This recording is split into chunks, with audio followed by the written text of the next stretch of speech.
Dice Company contains fantasy violence, mature themes, and unapologetic bickering. No feelings were hurt in the making of it, but listener discretion is advised. Dice Company will always be free, but it's not free to make. Please consider supporting us on Patreon or Apple Podcasts and get access to our weekly roundtable show Extra Roll. Just follow any of the links in the show notes for this chapter.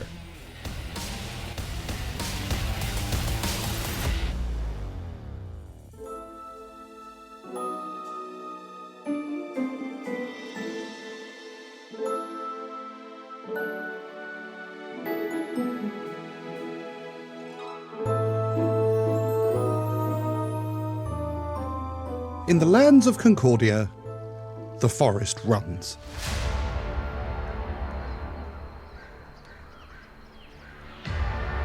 Petals are crushed underfoot, fireflies scatter as the people flee between glowing trunks.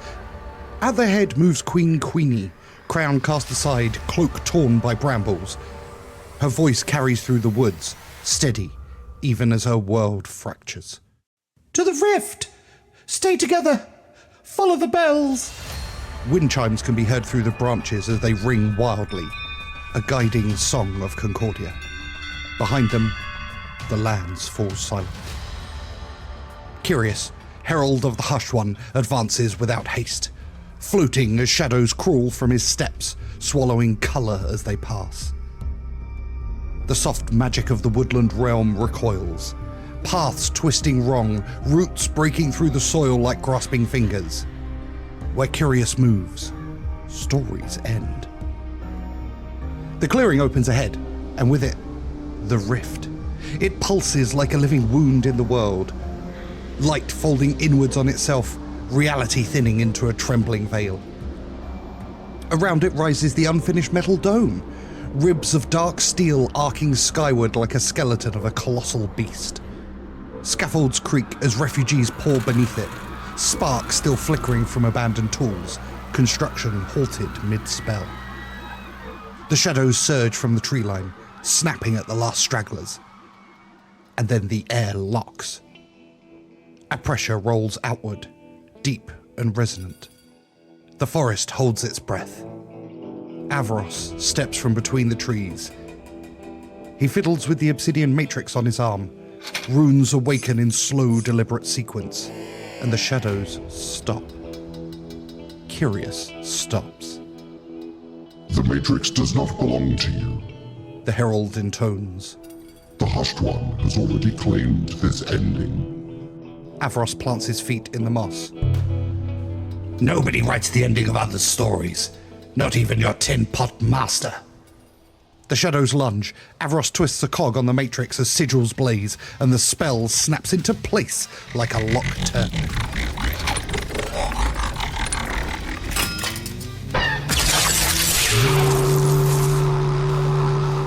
In a moment, the shadows are torn away, unraveling into the screaming strands of the void.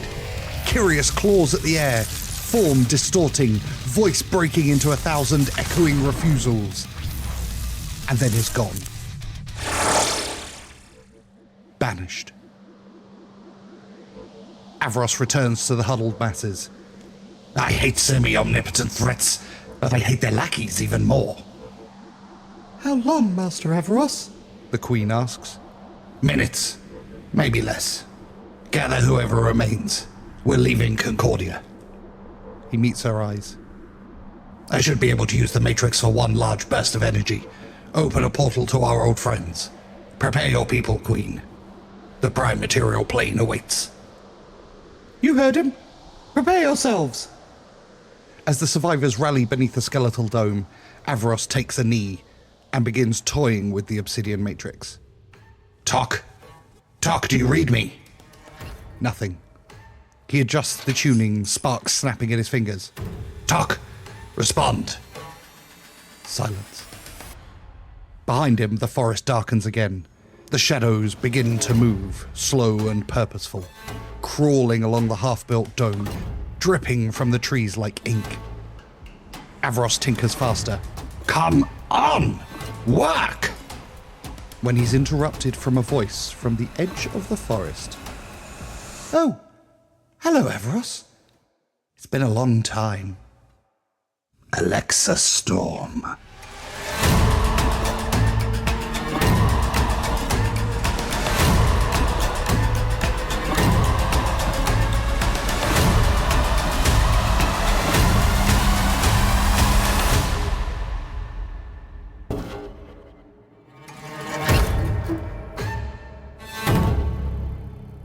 Welcome one and all to Dice Company's Small Embers Chapter 95, where a group of friends weave tales of triumph, heroism and despair under the guise of playing dungeons and...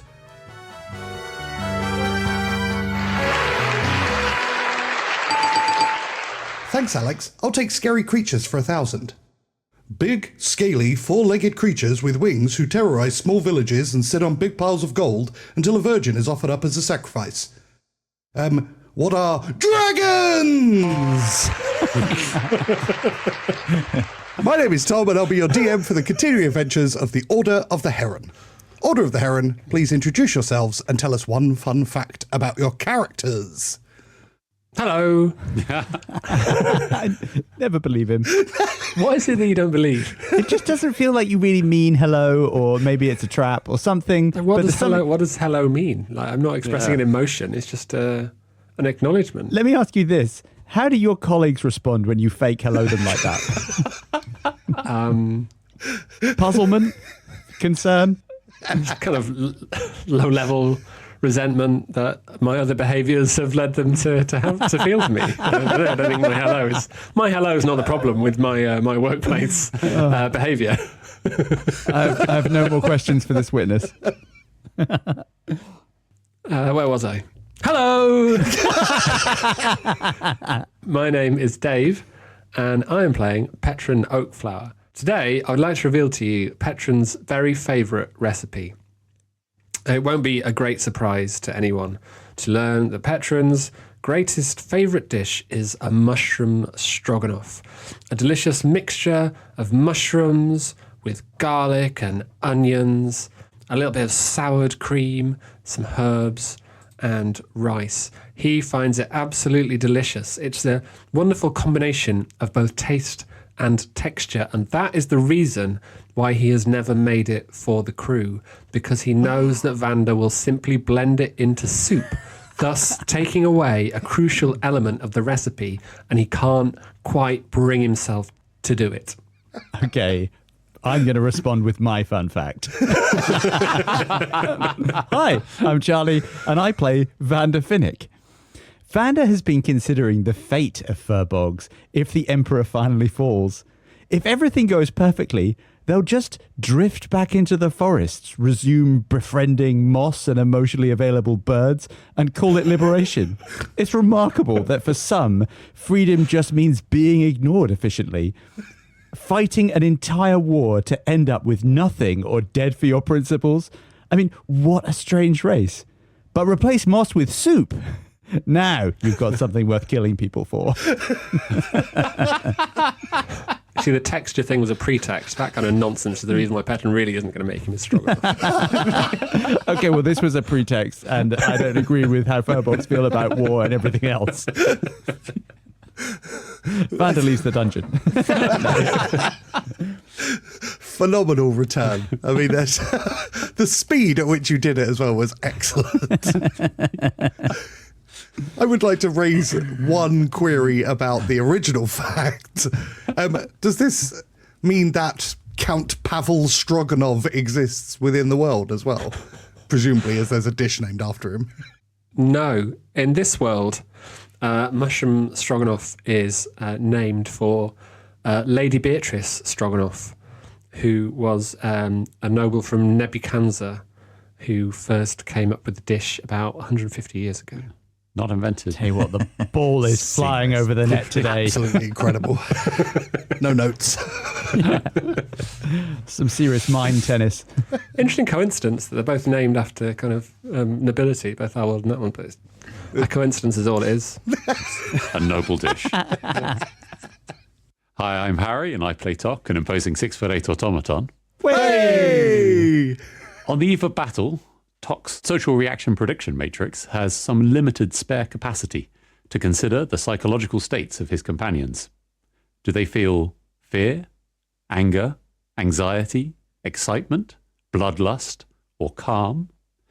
The intense, almost obsessive preparatory theorizing Tok performs might map closest to fear. Although Tok has read about such emotional states, the direct experience remains a mystery. Maybe Vander could help design an appropriate experiment.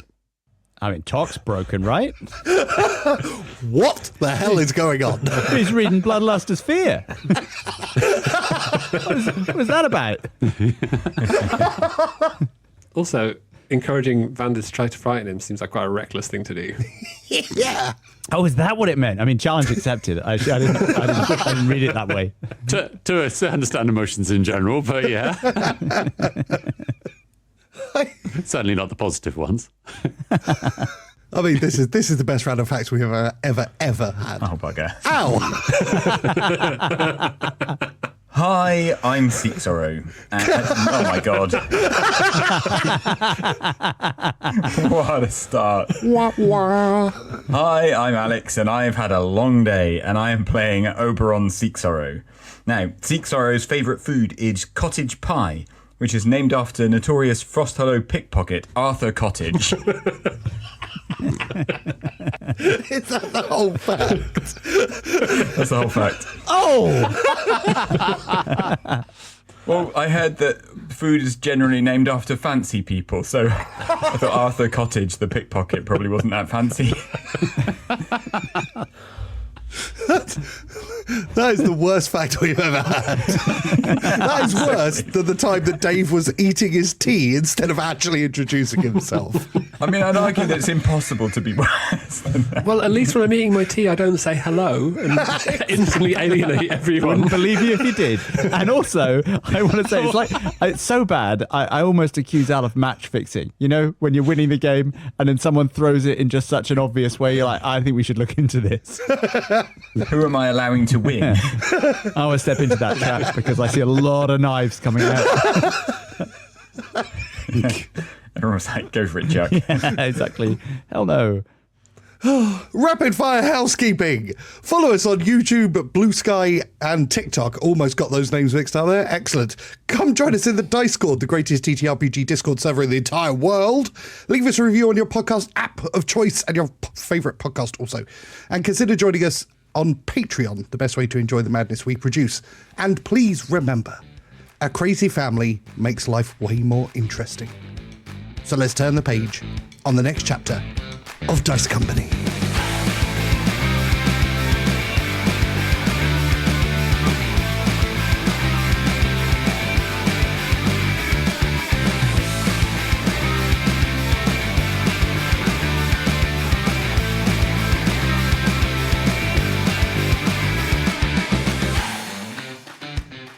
Previously on Small Embers, the Order of the Heron are in a secret grove in the dungeon beneath Misery. Using Tok's exceptional skills, they were able to dig down and spy upon the automaton Shadow Vanguard in control of the dungeon, Thoren, the villain who killed Tok's creator Tick.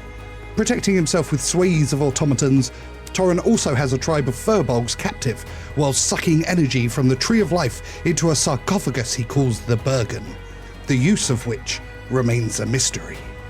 100 feet in the air, the Order consider their options. And Vander closes his mouth, having given the explanation. Right, Tok is going to send the automaton crew back to the Sterling because they're not warriors. They begin to march off in unison. Warriors or warriors? I guess we got both. Well, actually, they're not sentient, so they're neither. Well, what does our warrior want to do, Petron? So what are we doing? Are we going to go down there and launch an attack? What? I'm good at digging, Petron. We could definitely get down there. Having surveyed the sanctum, I believe that surprise is our ally. If we dig the remainder of the way, we can drop into the cavern and, hopefully, disable the two colossal automatons immediately behind us. Doing that will allow us to then face our enemies with the odds in our favor. Seek Sorrow?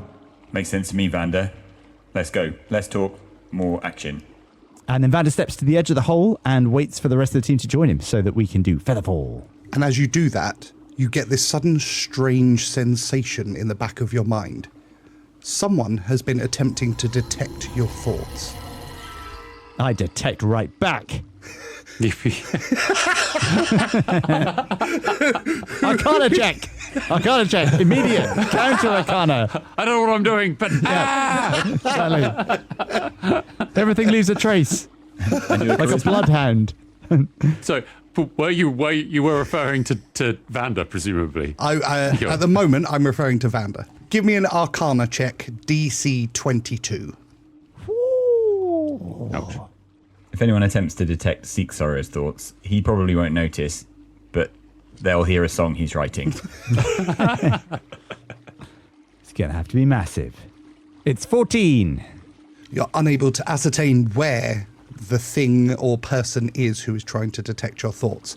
But as you're looking around the secret grove, Seek Sorrow, you suddenly get the impression that someone has been reading your thoughts.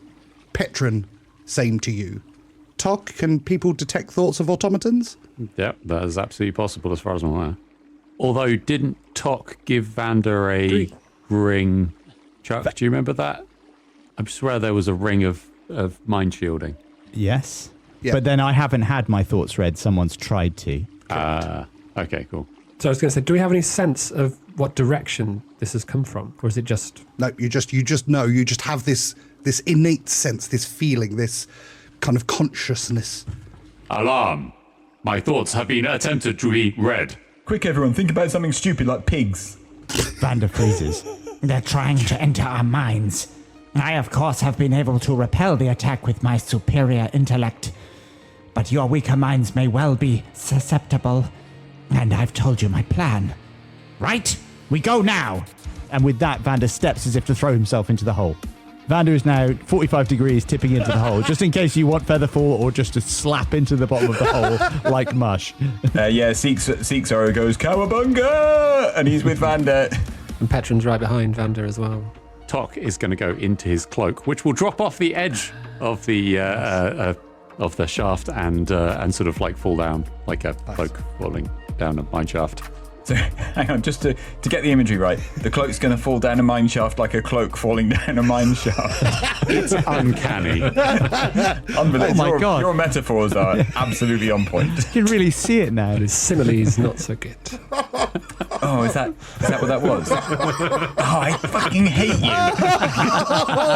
Absolutely schooled at literature. Oh, I always get that I'm wrong. sorry. I knew that would upset you, so I couldn't stop myself. Just in case this is the conversation we're having when we're falling, Vander's going to cast Featherfall. I want to learn so I don't get skewered again. Yeah, so Petron is thinking hard about similes as he drops, so that if someone invades his thoughts, there's not too much of a Oh, problem. the Seek Sorrow was thinking about pigs.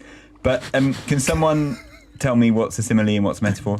The simile is just like, it's Harry said, it's falling like a thing doing Something. this. Like or Yeah. as. Whereas a metaphor is where you just describe it as the thing, rather than saying it's like this thing, you say it's this thing.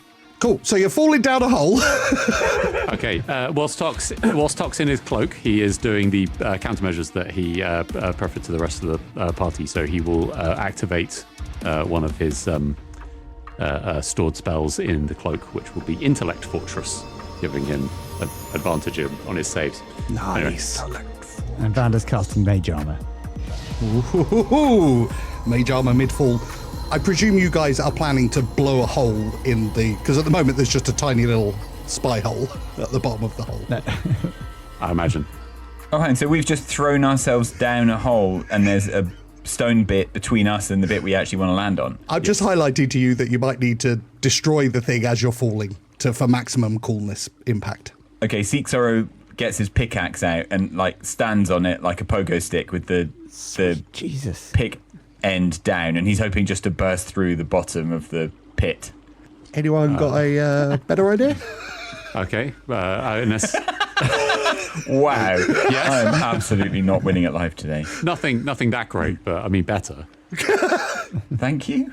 Little tick from the cloak that is falling down reaches a hand in, draws out what looks like an extended metal tube, aims it towards the bottom of the pit, pulls like a trigger that's mounted on the bottom, and it fires with a some kind of projectile hits the bottom of the shaft and explodes because it's black powder, and he has invented a grenade launcher. And with an explosion, you all fly through into the sanctum below.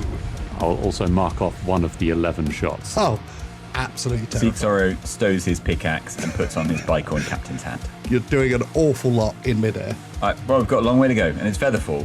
I checked my watch for comic effect.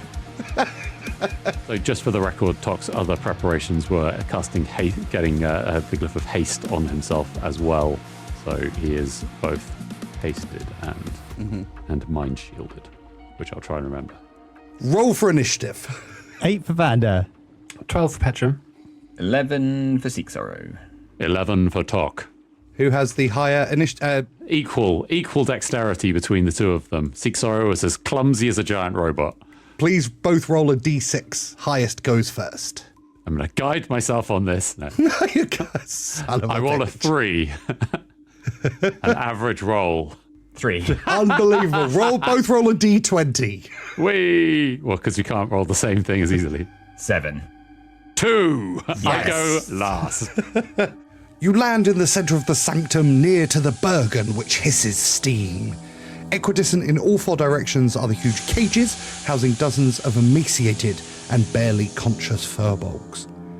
Energy crackles from connectors at the top of the cages, which all lead to the south into a gigantic console, in front of which stand Thoren, his lieutenant, and the 2 damaged automatons from the Grove Assault. To the east sit 2 automaton titans, 20 feet tall, but seemingly inactive, while to the west is a bolted and shut set of double doors. So the order is Petron, Seek Sorrow, Tok, and Vander. All of the enemies beneath you are going ahead of you. However, you have surprised them by falling through, so you get an entire surprise round before we get to their action. We are at the top of the round with Petron. So Petron lands with a thud on the ground and glances around himself, taking in Thoren and the furbolgs and the titans. And I think his first instinct is that we could do with some more numbers to try to bolster our team and essentially give the bad guys something to attack that's not us. So Petron is going to cast Conjure Woodland Creatures. Wild. I love it.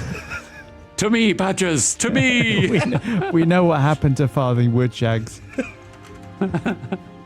Sorry, it's not badgers. It's fey creatures essentially. What Petron is going to summon is 4 satyrs.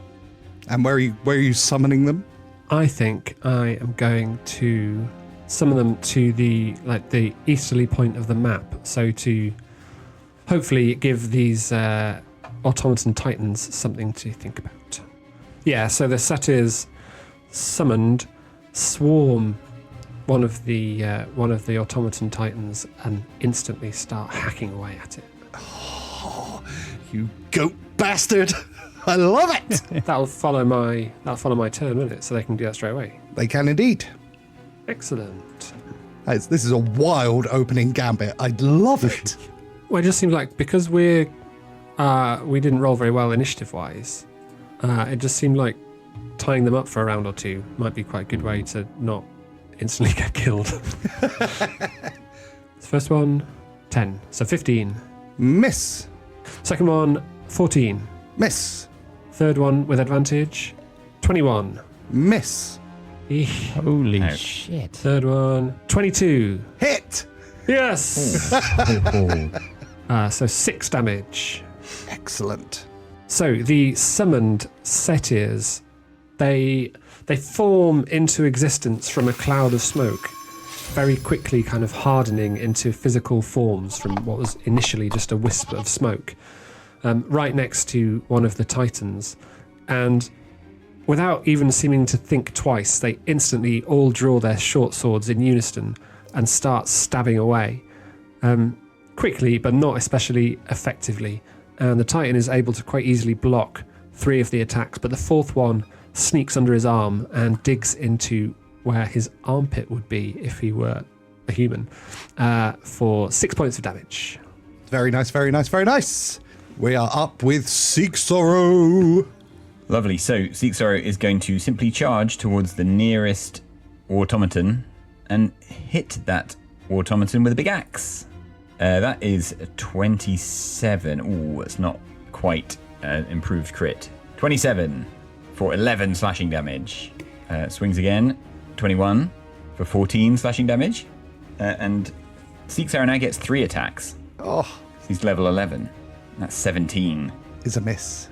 Seek Sorrow just swings forehand, backhand, then forehand again, gaining in confidence with each one. And he gets a bit overconfident on the last, and tries to take the automaton's head off, but swings a bit high and is glanced away by a defensive blow.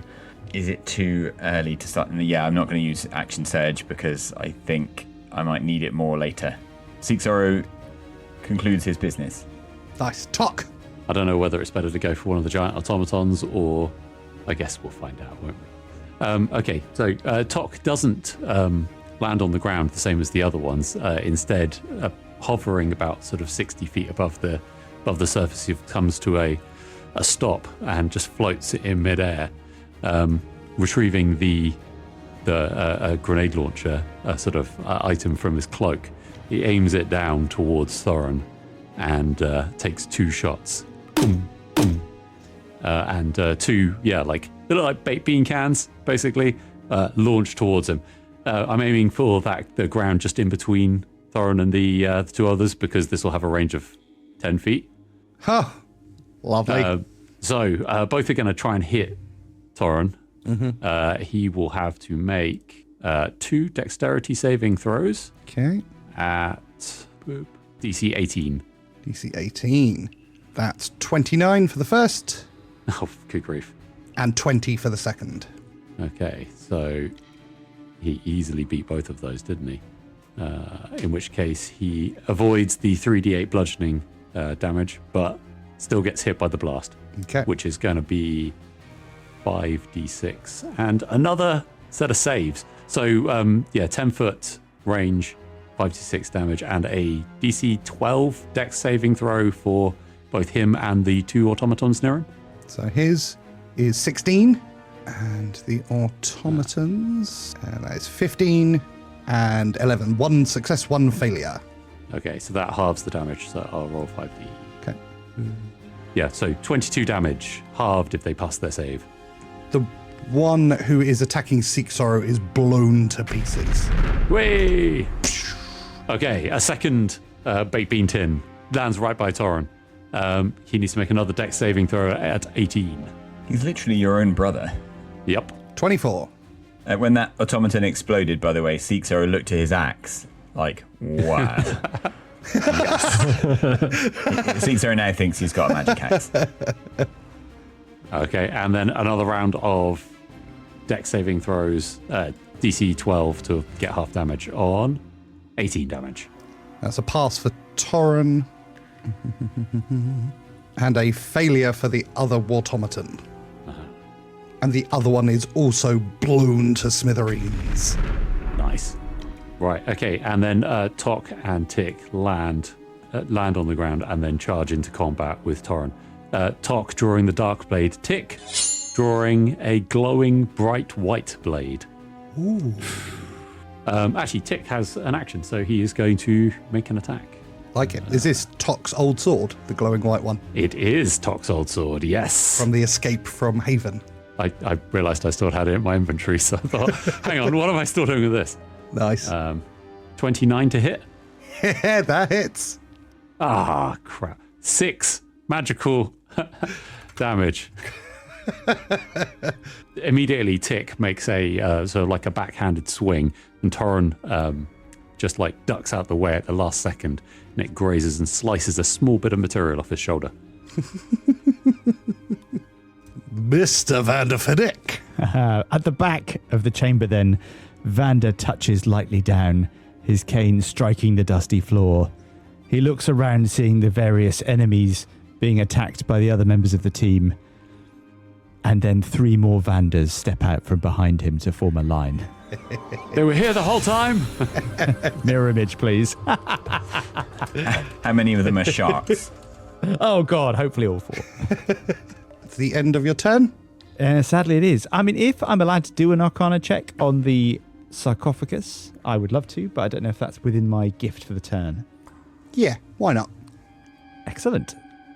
Are you saying yes because there's a slight chance that Vander's brain is about to be melted? Give him one Pure last magic wish. is about to pour into Vander. I'm a kind and generous GM, that's Oh, that's one. Don't worry about it. It's a 10.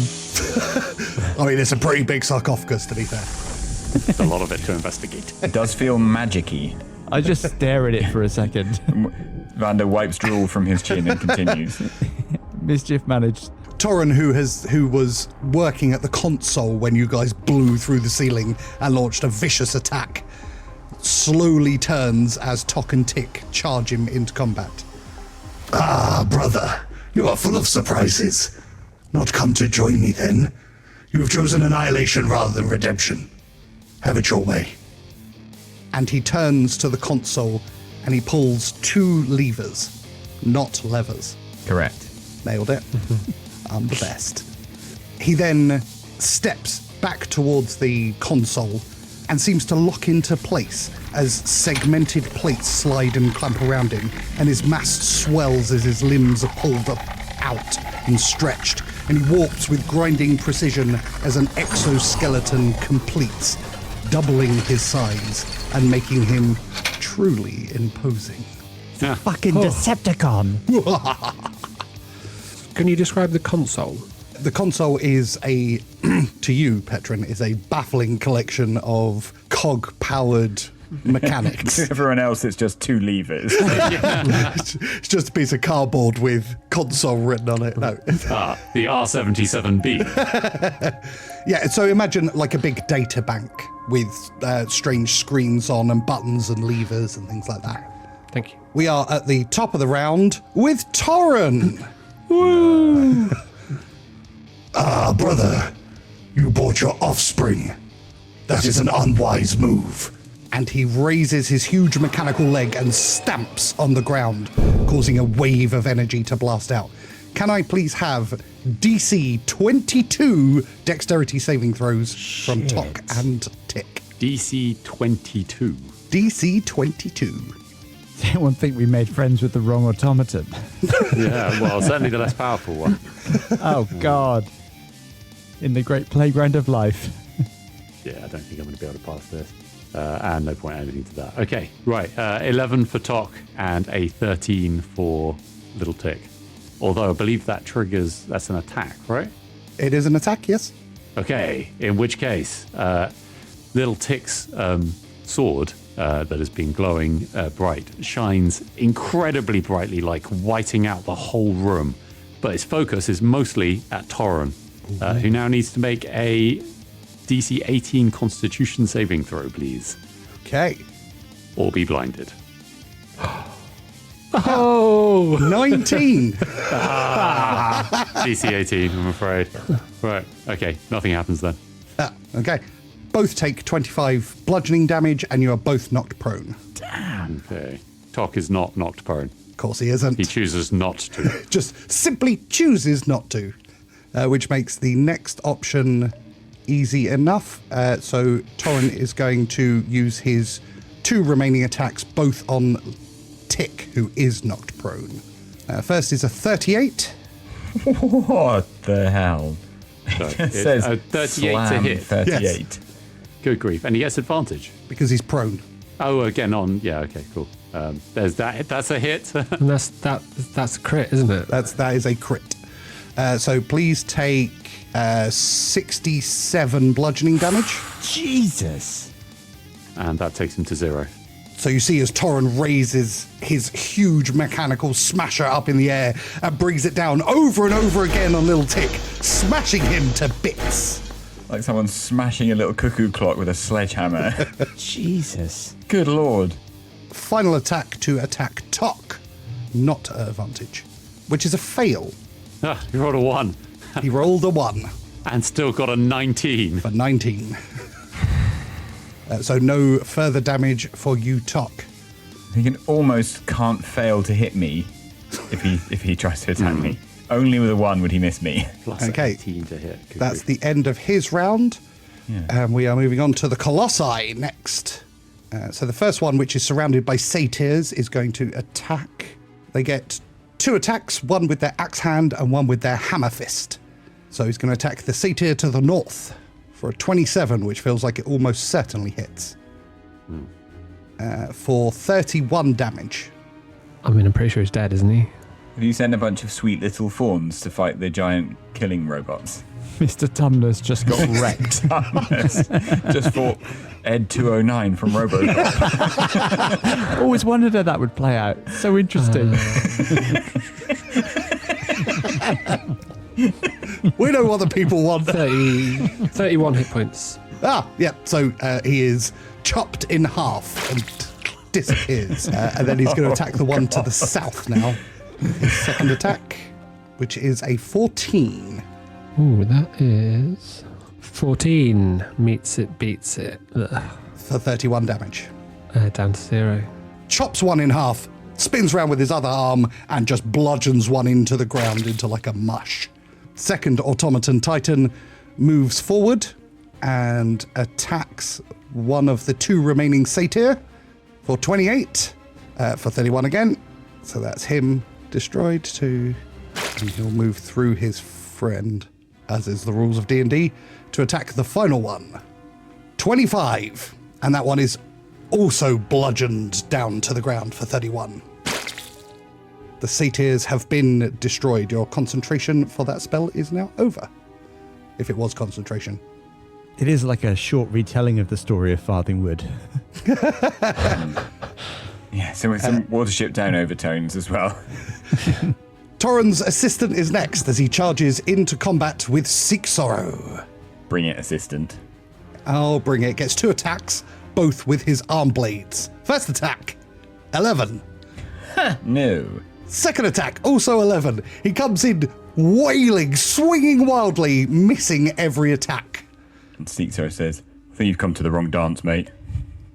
Petron. Petron is going to move to the south, working his way past the cage of furbolgs, working his way towards Thoren, but keeping himself at a bit of a distance because he's not ready to engage yet. And seeing the fallen satyrs, again wants to prevent the titans from getting involved, and so he is going to cast Wall of Thorns, running a line north-south going through the titans. Oh. So creates a wall of needle-sharp thorns up to 60 feet long, 10 feet high, and 5 feet thick. Okay. I guess we're hoping. And it's a dexterity saving throw for those. Okay. What's the spell save DC, please? Oh, it's 17. That's a 0 for the first one. And an 8 for the second. Both fails. That is 78 slashing damage. Nice. So a total of 30 slashing damage for each of them. Oh, that's not nothing. As a bonus action, Petron is going to cast Hidden Step. Petron works his way south with his eyes on the Titans, and having seen what they've done to the satyrs, he thinks that they need to not be allowed to come close to the party. And so he turns in their direction and scratches his staff on the ground, and erupting through the earth comes an enormous wall of thorns. It is 10 feet high, coming even above the heads of these automatons, needle sharp, thick, and bristly. Automatons presumably don't show pain, but if they could, they'd be showing some pain. And Petron lets himself have a small smile because he believes he's hampered these titans quite nicely. And with that small smile, he disappears. With a pop. Excellent. Love it, love it, love it. Seek Sorrow. DM, question. Is this like a scissor kill or something? Yes. If I was to jump over this guy to the other side of him, hurdle him, would I get advantage for attacking him from the back? If I did it really quickly, he's still facing the wrong way. No. Because you get advantage for flanking someone, which means you have to have someone on the opposite side. But if he's facing the wrong way, I'm attacking You're him not from the Flash. No. But I've got levitating armor, so I could do a big flip. Pretty Flash. No. I'm hearing maybe. Okay, in that case, I'm going to try and hit him with an axe. Cool. That's my cunning plan. 15. Is a miss. Ouch. Oh, natural 1 for 10. Miss. 19? Is a hit. Just 9 slashing damage.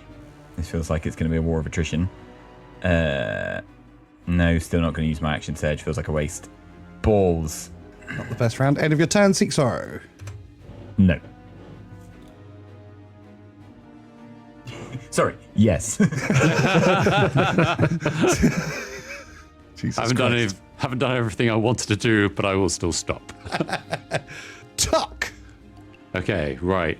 Talk, I think, is not correctly positioned, which means I think he'll get killed next turn if he stays here. So Talk is going to take the disengage action. With a flourish of his cloak, he is going to sort of like pick up the corpse of Tick, sort of store it in the extra dimensional space, and then is going to fly upwards above the center of the map. From there, he's going to withdraw the grenade launcher again and take some shots at the two giant Automa Titans. So can they both make a dexterity saving throw at DC 18? Because I noticed they're really bad at that. That's a 14 and a 2 for 2 failures. Okay, so they're both going to take 3d8 bludgeoning damage each. Nice. The first one takes 9, and the second one takes 6. Can they both now make 2 DC 12 dexterity saving throws, please? Okay, so first one, fail, and second one, pass and pass. Okay, awesome. So the 2 failures both take 20 damage. Oh. And for the 2 passes, they take half of 13 damage. So, like, is it round up or round down in this? Down. Okay, so 6. So they both take 26 damage from the explosion. Woo! Nice. The one that failed looks slightly tottery, like it's not long for this world. That is some big ass damage, man. Jeez. I've been using resources, though. Yeah, love it. Which is the more damaged one? The one to the south or closer to us? One to the north is the most damaged. That's unfortunately everything I can do in the turn, other than Tok's going to fly, so he's hovering over the top of Vander. Okay. Because he's hasted and he has an incredible movement rate. How high above him is he flying? Just so I know. Ooh, about 50 feet. Proper flying. All right. Yeah. That in my head, that is badass. Vander, like the 3 Vander, the 4 Vanders, and then Tok just hovering with his cloak billowing, firing grenades down. Excellent turn, Mr. Vander Finnick. Okay, Vander has seen the amount of damage being done here, and he's thinking we're in serious trouble. So the 4 Vanders step forward, and the 4 of them turn to face the 2 massive automatons. Over his shoulder, he screams, "Everybody kill something!" And with that, he fires fireball directly at them. Love it. For the point between them. Is it also going to set on fire the Wall of Thorns? Would that do anything? They're going to be in fire as well as on fire. I don't think Wall of Thorns is affected by magical fire, being that it's a magical growth. But Dave, feel free to look that up. While Vander, you tell me what I got to do.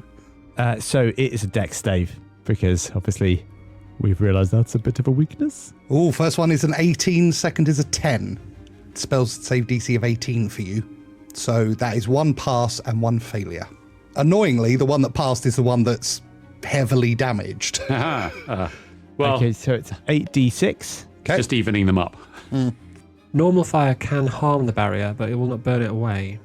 So that's 24 damage for one and half that for the other. Okay. Oh, hang on, but it's not normal fire, is it? No, magical fire.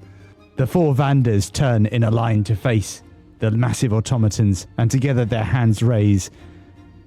A mote of fire flies across the cavern at the automatons, and explodes in a burst of highly intense flame. And you see that lick up the armor of the automatons as one writhes in the pain of it, whilst the other is obviously less affected, but still in the thorns. And all of you notice at the sound of the explosion of the fireball that as it begins to rip out towards the furbolgs, it seems to be the energy of it seems to be sucked away, and all of a sudden you see this almost like globe that's over them, which you can only assume is an anti-magic field. Petron is not in the magical field, the anti-magical field, but he's right on the edge of it. Right on the edge, yeah. Playing with fire. Wall of Thorns can't be damaged by magical fire. Perfect. Thank you very much. If you're a fighter, wouldn't it make sense to be in an anti-magic field? Because then other people... In many ways, yeah. Can people fire magic into the anti-magic field? No. It'll dissipate, yeah. Yeah. Okay, noted. If only I had a ranged weapon, I'd just set out camp in there. Okay, so that is the end of round 1. Thoren turns back to the console with a hand and pulls a lever. In the center of the room, the Bergen begins to smoke and rattle. Crap. We are back to the top of the round for round 2 with Thoren. Surely that was his turn. That was his full turn. Pulling a lever takes an awful lot out of a person. That was his lair action. Oh, I knew this was going to be a thing. It's suddenly everyone's left and Seeksar is just on his own with this bastard. Thoren charges forward. Clang, clang, clang. He raises his arms up, ready to smash Seeksar. 25! Arguably a hit. Excellent. Please take 29 bludgeoning damage. Okay. Second attack, 30. I was on 111, so I should be on 82, is that right? Yep, and he just hit again, so take another 29 off. Which takes Another down to 29? Yeah. Okay. So that is 53, right? And third attack, 32. For yet another 29. An awkward number to keep taking off. So 24? 24 remaining. Well, that's fun. As he just bludgeons Seeksaru, the rest of you see as like blood splatters across the floor, and the whole time his head is focused up in the air at Tok. You see, brother, this is what happens. It could all end. Just join me. Don't join him, Tok. Smash! Robot bastard. Right, it is the Colossus' turn. It's they can't actually move that far because of the effing wall of thorns. Yay. Sorry, everyone. I'm getting there. Is what I'm imagining. It's what I'm imagining a giant colossus is saying as it's walking through a crowd. Sorry, everyone. Splash, splat. Right, okay. They can't both get through. So there we go. A traffic jam. Yeah, literally a traffic jam. How annoying. Do they have any ranged attacks? That's the question. Of course they don't. Utterly useless. Right, that's the end of their turn. It's time for Thoren's right-hand man, who's going to move into a position of advantage, flanking Seeksaru. Oh, he had my same idea about jumping over the opponent. Well, he just walked around. Yeah. Did it with a mate, though. Boo, Okay. rules. 2 attacks. First attack, 19. No. Second attack, 17. Swing and a miss. 2 misses. That's outrageous behaviour. That is the end of his turn as well. Petron. One must wonder if he was actually loyal. I'm really torn. I hope at least one of the things you're torn between is saving the about-to-be corpse of Seeksorrow. Yeah, I've got a thing that I What want else to... are you thinking of? Answering an email?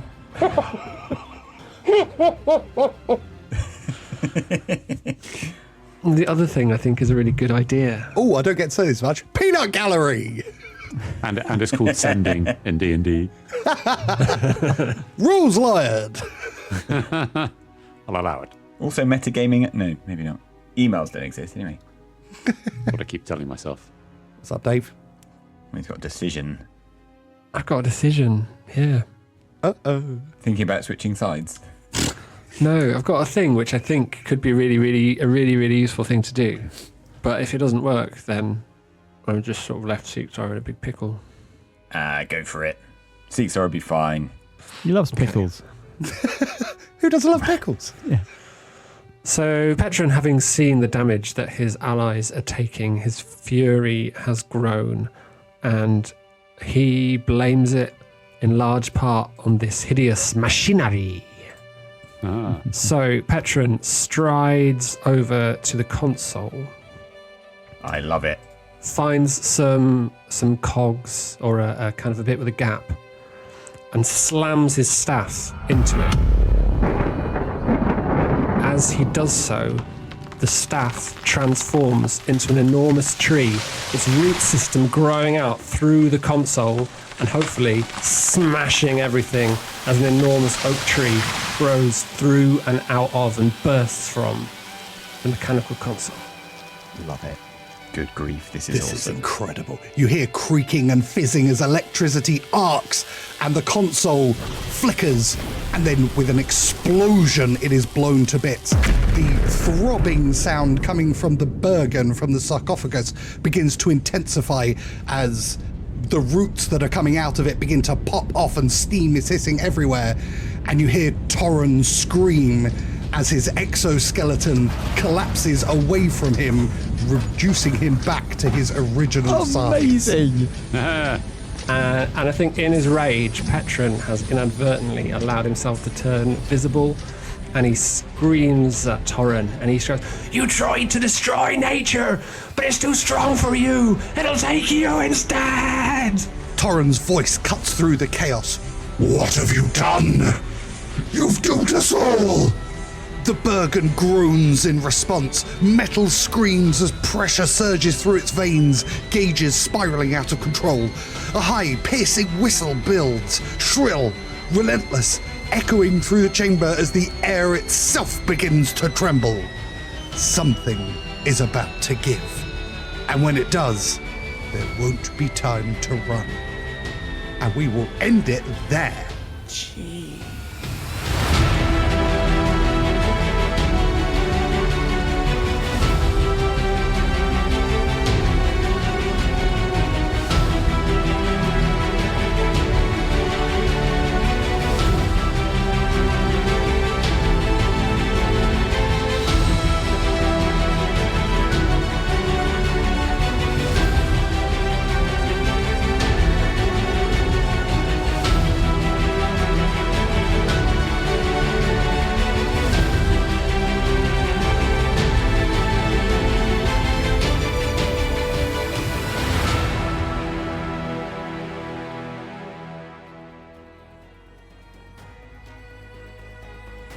You've been listening to Dice Company's Small Embers, starring Dave Windust as Petron Oakflower, Charlie Blackadder as Vander Finnick, Alex Morrison as Seek Sorrow, and Harry King as Talk, with Tom Patrick as your Dungeon Master. The humans of Dice Company would like to thank the following sweethearts for their support: Hilda von Greentail, M.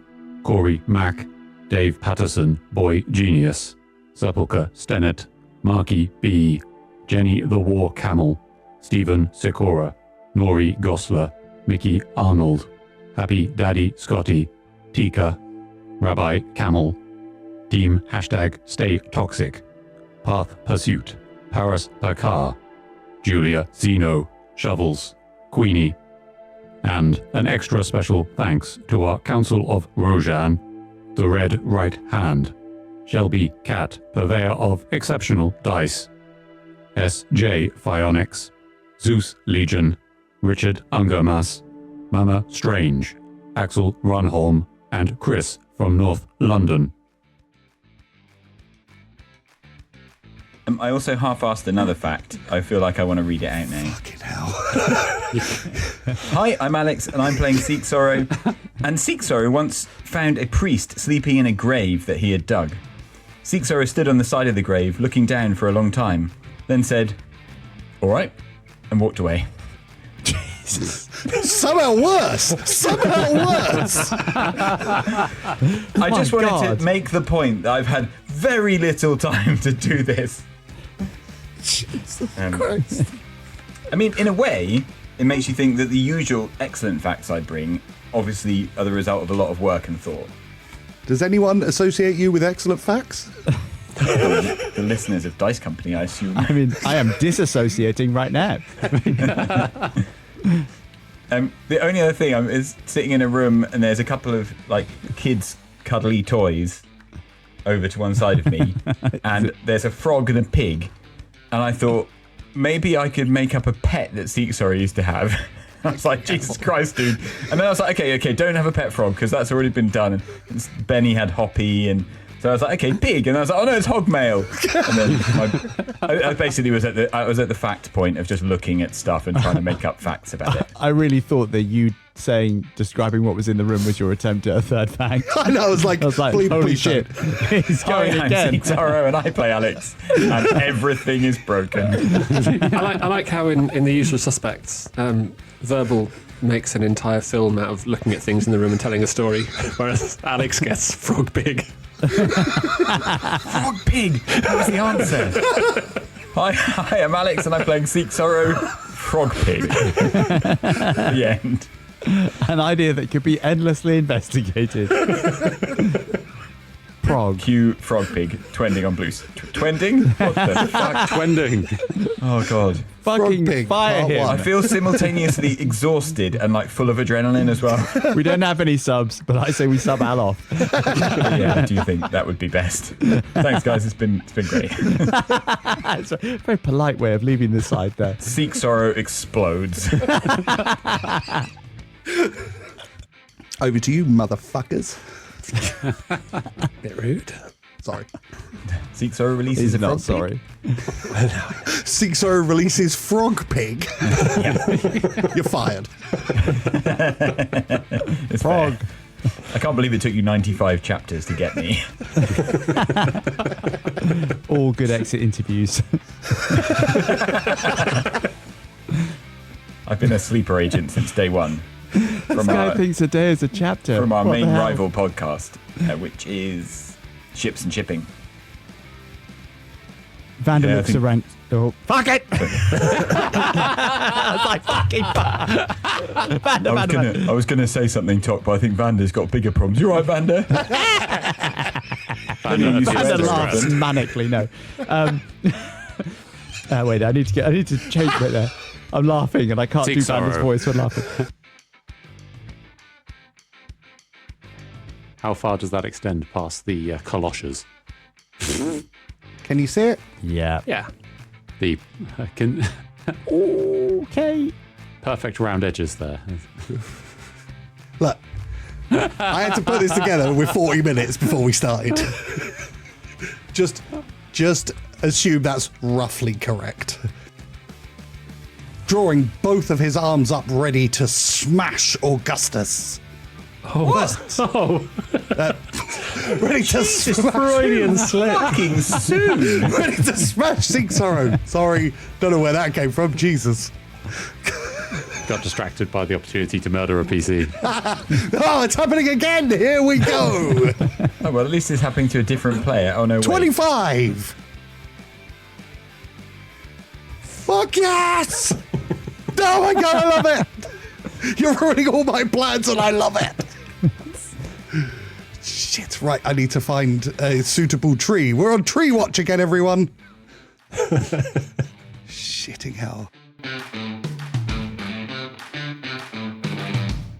Lore. Thanks for listening. Please consider supporting Dice Company on Patreon, where for the price of a cup of coffee, you get access to a whole other show, Extra Roll, as well as an ad-free listening experience. The Dice Company Discord server, along with our socials, can be found on our link tree in the show notes. If you enjoyed this chapter, please like and subscribe, and don't forget to recommend us to your friends. If you didn't like it, recommend us to your enemies. And we'll see you next time on Dice Company.